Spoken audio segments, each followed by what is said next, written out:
For the sake of 10, I will not destroy it. Genesis chapter 18, verses 20 to 32.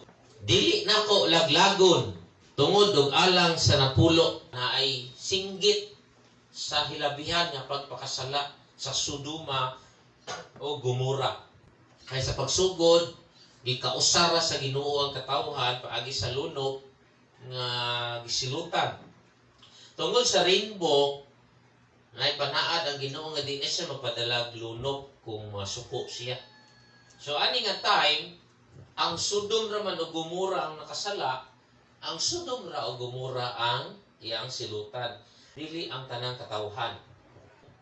Ingon ang duha ka anghel sa Ginoo, Lord, si Abraham man ni ang mahimong amahan sa tibuok nga nasuro, di ba pwede makahibaw siya sa tuang plano? Nabitaw, naman nakahiring si Abraham, ano siya nangutana siya. No, ingon ang anghel nga Abraham, grabe na ang pagpakasala sa taga Sodom o Gomora. Gani, miabot na sa punto nga dapat na sila silutan. No, sunugon ang duha ka syudad. Niya nanunduman ni Abraham nga, uy, tuwa man dito kung pag-umangkon si Lot. Tuwa po diyang asawa ug duha na ko kaapo. Ang apo sa pag-umangkon. So, nauna nga pangutana ni Abraham sa Ginoo nga, Lord, imuha ba di ay silutan ang mga matarong diha sa kakuyog sa mga makasasala? Sa sato ang sabton diri, unsa man jud ay sala sa Sodom and Gomora, nganong sunugon man sa Ginoo? Nganong sunugon man ang duha ka syudad? Kung ato ang susihon yun ang 19, diha na ito makitaan ang lawang na rason nganong sunugon ang Sodom o Gomora. Makita na ito dili noon nga ang Ginoo siya sa hustisya. Di ta pwede magpatuyang sa itong pagkinabuhi, kay once silutan ka sa Ginoo, kausahon ra ka niya. Pero kung naa po dahil magpatunga, dili ni magsugod ang ideya sa James 5:16, na sa usa ka tawo nga matarong makaangkon og kaluwasan pag-ayo sa mga masakit. Naman ni ato ang una-una nga panugod sa mensahe nga tungod og alang sa po kabuok dili silutan ang usa ka syudad. Pero ato makita nga nasilutan kini nasunog yun ang Sodom and Gomora natunaw. Makita po nato diri nga si Abraham nadulduman niya si Lot. Ingon siya nga, Lord, pwede ko kapangutana kanang pananglitan nabi Lord ug naaabi dito 50 kabuok nga matarong. Imo yung silutan ang Sodom and Gomora? Ingon ang Ginoo, tungod sa 50 kabuok, di na ko tunawon ang Sodom and Gomora. So kita natanaw ni Abraham, murag daghan na sa 50. Lord, kanang abi, kuha lang abi, kanang 45. Ingon niya po nang inubisan sa 45 nga matarong. Di na ko silutan ang syudad. Sa Lord, pananglitan nabi, 30 lang dyan nabi. Ingon niya po nang Ginoo tungod sa 30. Dili na ko tunahon ang syudad sa Gomora. Grabe, no? Pero silutan naana ang verdict, naana ang judgment. Pero makita na to diri unsa ang Ginoo. No, nga ato ang duulan sa pag-ampo. Siya nga, Lord, pananglitan lang di dabi o 20 di dabi ang matarong sa Sodom and Gomora. Ingon ang Ginoo, bisan sa 20. No? So muna siya diha, ang hustisya sa Ginoo. So naminsar si Abraham. Siya nga, Lord, ay lang yung kasuko, Lord, ha? Muna ni ang last no sa 32. Kanang hayag kalain ako, Lord, kanang last na lang jud. 32. Genesis 18:32. Pananglitan lang jud abi. Abi po na lang jud abi ang matarong sa Sodom and Gomora. Unsa may matabo? Unsay sabat sa Ginoo? Maski sa napulo ko na siya dili niya naglagon. Nan. Tungod og alang sa napo nga mga Kristohanon, mga matarong, dili niya laglagon ang lugar sa Sodom and Gomora. Kita na to ha? Mo na ang Ginoo nga mianhi ko kay grabe na ang mulo. No, ang singgitan. Lord, naunsa naman yung Sodom ang Gomora? So pa nga wagi kay himuon na ni Lord? Muna mga mulo. Mianhi ko kay sustihon. Nakita na to ang Ginoo sa Old Testament pa ni. Dili siya dayon musilot na to. Iabot yun siya 10 ang intercession. Makita po nato diri nga sa usa ka tao sa pamilya o sa pulo ka mga katawan sa lugar o simbahan, pwede di ta ka-intercede sa Ginoo kay mamati ang Ginoo sa itong mga pag-ampo. Ingon ang Santiago 5:16, bisan pa sa usa ka buok membro sa pamilya nga matarong, mamati ang Ginoo. Amen? Mao na siya ang good news. Pwede di ta kapatunga sa itong mga anak. Muni ang mensahe karon nga kanang for the sake of 10 pananglit Ginoo adunay pulo ra ka matarong unsa may matabo. Ang matabo dili niya silutan ang tibuok syudad tungod lang sa pulo ka mga matarong. Ato aning sulbaron nga ang rason, pinakalaw na rason kay pwede ni usbon-usbon sa uban, pero ang nasulat sa Biblia nga klaro kay nga rason nga sunugon jud. Ari na tan-aw na to ang pinakarason nga sunugon jud. Diha sa nasa verse 4 no, sa 19, 18 man atong text kung tan-awan niyo ang 19. Usa sila matug. Unsay natabo sa verse 4? Ang balay ni Lot nga pag-umangko ni Abraham gilibutan sa tanang mga lalaki sa Sodoma. Mga lalaki, way bayi. Batanon o tigulang.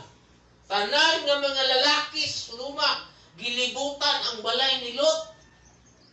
Okay? Okay, sa'yo makabasa sa verse 5. Nabasa ko sa Genesis 19 verses 5. Gitawag nila si Lot o gipangutana, hain ba ang mga lalaki nga naa natulog sa imong balay? Ipa. Dada sila sa gawas aron makipaghilawas kami sa kanila. Saan na makikilawas sa ilong ko, ano na? Ang bisita ni Lot, ano na? Verse 5. Hain man ang mga lalaki, muna ang duha ka anghel, ingato ni Abraham, nga naa matog sa imong balay. Kinsa ang nanganha. Verse 4. Tanang mga lalaki sa Sodoma, batanon o tigulang, nangita sa duha ka lalaki nga bisita ni Lot. O sa ingon nila, pagwasa na yung bisita nga duha ka buok. Para ano gani, Sister Nenen, makikonsa sila? Makighalawas. Makigsex sila. Ang bisita ni Lot, ano na? Verse 5. Hain man ang mga lalaki, muna ang duha ka anghel, ingato ni Abraham, nga naa matog sa imong balay. Kinsa ang nanganha. Verse 4. Tanang mga lalaki sa Sodoma, batanon o tigulang, nangita sa duha ka lalaki nga bisita ni Lot. O sa ingon nila, pagwasa na yung bisita nga duha ka buok. Para ano gani, Sister Nenen, makikonsa sila? Makighalawas. Makigsex sila. Nga mga lalaki sila. Ang bisita nga mga lalaki po. Naunsa na ni. Sa ingon ni Lot, pagbaton po taon mo respeto sa ko ang bisita. No? Mga alagad ni sa Ginoo. O sige, tanawan niyo na. Kung ata may Bible, mag-check nyo niya. Mas maingon mo daw matumato. Pakitaan niyo ng ingon na versikulo. Kung sa na verse na, Ari, para di na lang hilabtan akong bisita. Na ako'y duha ka mga dalaga. Wa pa ni katilaw. Kanina hilabti ninyo. Kita ninyo ang kalain sa sitwasyon. Unsa man nga verse, tanawa ko na unsa nga verse. Numbers. 8. Ha? Number 8. Numbers 8. 5 to ganyan, ibasa, no? May bisita siyang duha ka lalaki. Ipagawas, no? Sa mga kalalakinan sa Sodoma. Kay makihilawas sila. Muna ni ang hilabihan kapag pakasala. Sa Sodoma, gumura nga nung tunawon sila. Kay ang amahan, para nilang hilabtan yung duha ka bisita. Gi-offer niya ang duha ka dalaga nga mga virgin. Ayaw lang yung hilabtin ni kong bisita. Kaya gikan ni sa langit. Ako'y duha ka dalaga. Kanila'y ripa ninyo. Mga kalalakinaan man. Gi-offer pa niya ang dalaga nga. No? So muna ni kalala. Muna siya hilabihan nga pagpakasala. Nga giingon sa Genesis 13:13. No? Nya in Genesis 18 ta. Nya makita nimo ang Genesis 19. Makunik nimo ang duha ka chapter. Nganong tunawon sa Ginoo ang Sodom ang Gomora. Kaya mauna ni ang natabo. Ang mga lalaki, di na ganahan, ang mga baye. Nya naapo ni siya sa Roma, sa New Testament. Roma 1:26, 28, manito mantayag. Unsa maning mga mulo, unsa maning gisinggitan. Nga basig mo abot po na sa punto ani. Nga mahimo matabo po ni. New Testament ni siya ang Roma 1:26, 27, 28. Usahay sa pagpasaway sa mga katawhan sa lugar. Moabot sila sa punto nga ilahang mga babayi makigrelasyon na o pareho nga bayi. Ang ilahang mga kalalakinan ganahan na po ng mga lalaki. No, muna ang Romans chapter 1 verse 26, 27, 28. Dili ni siya katingad-an pero balantayan. Kay pwede di ay sunugon ang lugar. No, tungod ani nga mga hilabihan nga pagpakasala. Pero ang ato ang tan-awon diri kay humanaman ni ang Ginoo nga ato ang gisimba karon. Unsa siyang klase sa Ginoo? Ginoo siya sa hustisya nga kung aduna na singgitan sa ilabihan nga pagpakasala, dili na niya pasagdan. Hukman na niya. Pero unsa ang kalami diri nga tungod di ay sa bisag jutay ra nga Kristohanon, bisan ganit pulo na lang kabuok, pwede niya nga dili dayunon iyang silot. Amen? Mao na ang Ginoo. No? So ari pa jud pulo ra ha. What if usa lang abi kabuok ang Kristohanon sa panimalay? Pwede ba siya makapatunga? Kung ingon ang duha ka anghel ni Lot. Lot, dalan na nimo usawa duha ka anak, panagan na mo. Kita ka ng bungtod. Panago mo diha. Kay dili ni namo tunawon ang Sodom ug Gomora mitas di mo kaabot sa bungtod. Haga na sila. Gasunod po ng mga anghel kay usa matag signal nga ipahog ng mga kalayo, ina masipti sa silot ang gipangayo ni Abraham nga ay hilabti na Lord kay palagda ko na pagumangkot. Muna ang ka-importante sa tao nga magpatunga. Nadugay ng daga ni Lot kay tiguang na siya. Na 100 na ko si Abraham. So posible si Lot kay pagumangkot na siya mga 70, 80. Ingon na lang taon si Lot sa duha ka anghel nga Sir, di na ko kaabot sa bungtod. Kay tiguang na kapoy na kakong tuhod o dinagan. Na may lugar sa Zur, no? Zuar. Syudad po ni siya nga gamay, no? Pwede diha na lang ko mutabok. Bali intra pag inunta to ang Zur or Zuar, no? So ingon ang mga anghel, hingsugot ang anghel. O sige, dili na lang na namo itrahon ang Zuar, no? Ang Suar. Dagan mo diha, sugtan na lang tamo, no? Sunugon na unta intra ang Zuar kay part siya sa Sodom at Gomora.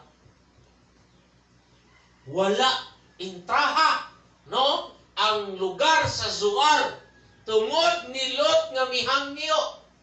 Lord, di na ko kaabot sa bungtod o dagan. Diha na lang ko sa Zoar manago. No? Tungod ni Lot nga mihangyo sa anghel.